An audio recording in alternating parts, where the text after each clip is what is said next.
Good morning, class. I'm your Sir Michael, and let's have us first our prayer. May I request Miss Valeros to lead our prayer for today.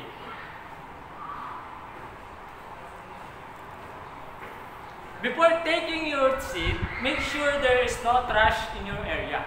So, to check our attendance, Miss Secretary will provide me the absence for today this morning. So, thank you.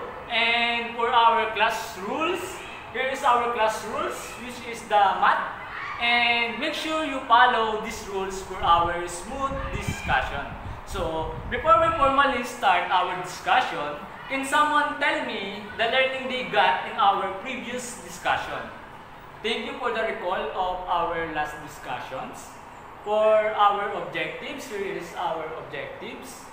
At the end of the lesson, the student should be able to define non-test data, participate in activities and discussion to value non-test data, and last, practice using various tools and techniques to collect non-test data. So, let's have first this activity, pick word actions. So, we will have a group activity. One of the members will pick a word in the box and they will act the word. The member will guess the word, and the team who cleared many as the faster within the 2 minutes given time frame will declare the winner. So one group will assign one person to pick this word, and he will act this to his groupmates, and his groupmates will guess what's his actions doing. So, yun. Thank you for the participating in our activity. So, based on your performance regarding our activity, all the words you've been performed is in our discussion is all about the non-test data. So, now, we will define non-test data. Ano nga ba ang non-test data? To answer this, to give our understanding about the non-test data, here is the non-test data definition. So, very good, everyone. This non-test data serve as a formative tool providing continuous feedback that can inform instructions and help teachers adjust their teaching strategies to meet the needs of their students. Non-test data can help to build their confidence and self-esteem. After we learn the definition of non-test data, let's proceed to the types of non-test data. I will show you a picture and you will share your interpretation about this picture. So, let's have these one pictures.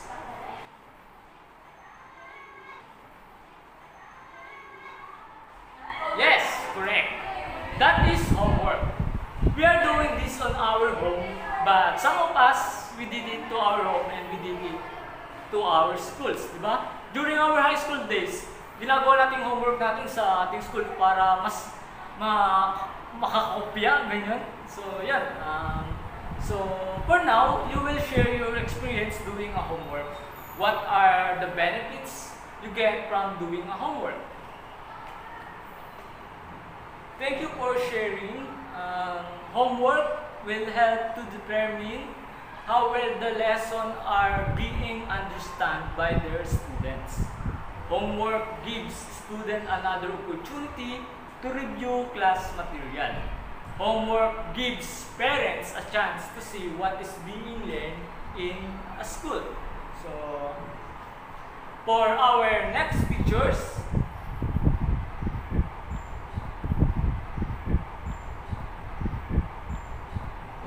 yes, correct. Very good analysis. This is a project.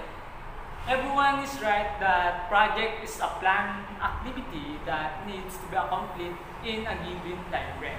So, yun, yung research natin, meron tayong given time frame lang, yung example ng ating isang projects, right?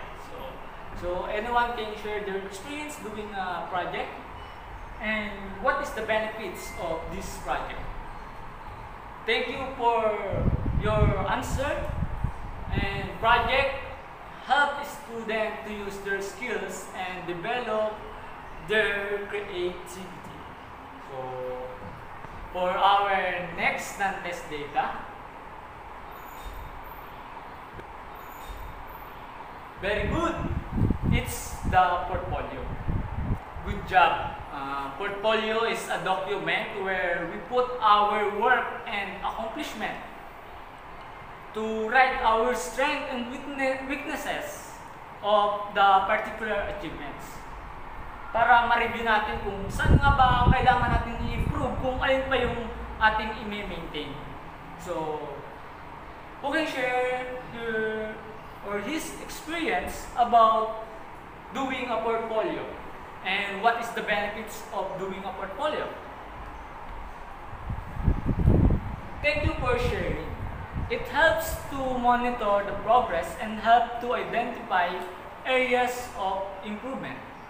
So, for now, ating next pictures for our non-test data. Very good. It is a debate. We'll know that debate is an argument between the two people. This is the argument of two people. Yung teacher magbibigay ng isang issues and one of the team will give information and the other one is opposing those information. That's the debate. So, sino na ang nakapag-debate na?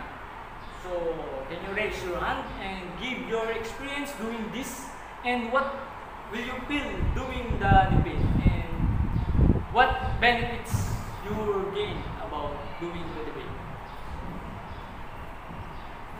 Thank you. Debate helps to analyze and evaluate information. Since binibigyan tayo ng isang issues, we are research about this issue to critically analyze the information we have in order to provide in this debate side. So, in this debate, we nahuhones yung ating public speaking. So, yun, since nakikipagtalo ka sa iyong katimali, mas na ilalabas mo yung iyong confidence sa pagsasalita. So, for our next picture, here is our next picture.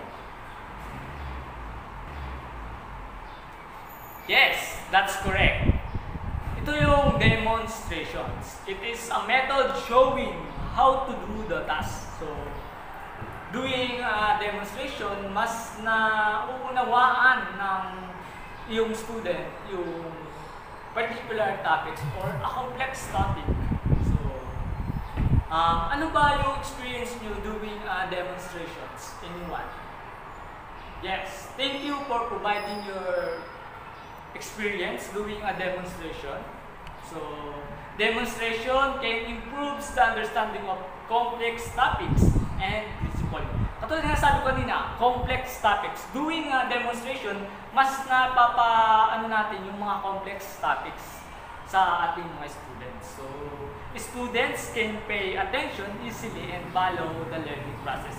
Kasi nga, kung babasahin lang ng isang student, is medyo mahihirapan siyang makasunod dun sa learning process. Unlike when we are doing a demonstration to them. So, for our next picture, here is our next picture. Very good. It is oral and written report. So, from the word oral and written, it is about the oral, speaking, and written. So, write lang, write. So, more properly, ang pinaka-example is some essay and some public speaking. Yes, so can anyone share your experience doing oral reports and written reports? So, thank you. Oral and written reports are typically topic where students report in oral and written format. So, oral reports are great for sparking discussion and allowing for immediate feedback. So, can anyone recall the 6 non-test data. NN1. Yes, thank you for recalling the non-test data. We have the homework, the project, the portfolio, the debate, the demonstration, and the oral and written reward. So now let's do the activity. So this group activity is group me. Dito sa group me is meron tayo dito yung sinabi natin ng test data, which is the homework, portfolio, debates, and oral and written reports and demonstration, na kung saan dito sa isang situation is makakabasa kayo ng isang situation and a-analyze nito kung saan to nakakabilang, kung saan to nakabilang dun sa ating test data. So, yun. And thank you for participating on our group activity, which is the group me. So, now you will answer this question. So, as a future educator, what is the importance of understanding non-test to the student in the teaching and learning process? Alright, thank you for sharing your answer very well. Understanding non-test will help develop healthy relationship with students, improve the basic skills needed, and monitor their progress. So, now I will call students to give their takeaways. So, what is your takeaways on this non-test data? Thank you for the active participation and sharing takeaways. Do you have any clarifications? If none, that's great. Since you said none, based on your performance during discussion, I guess you are now ready for our evaluations. Now, it's the quiz time. So, for our quiz time, here is our quiz. Let's create. Title, let's create. Our instruction is everyone will choose a types of non-test data and create a situation you can assign to your future students and answer why it is important and what is the benefits of this activity to your students. So, yeah. And here is the analytic rubric for this activity. You may start now working and you will give us this paper in just 10 minutes of doing the activity. So, okay class, please raise your hand if you're done to the activity, and if not, please pass the paper forward. Thank you for the active participation. And it's time already, so we are going out. So, yun, class dismissed. Thank you for the participation for this morning. Please review the other types of non-test data for the second discussions for tomorrow. Yun, goodbye class.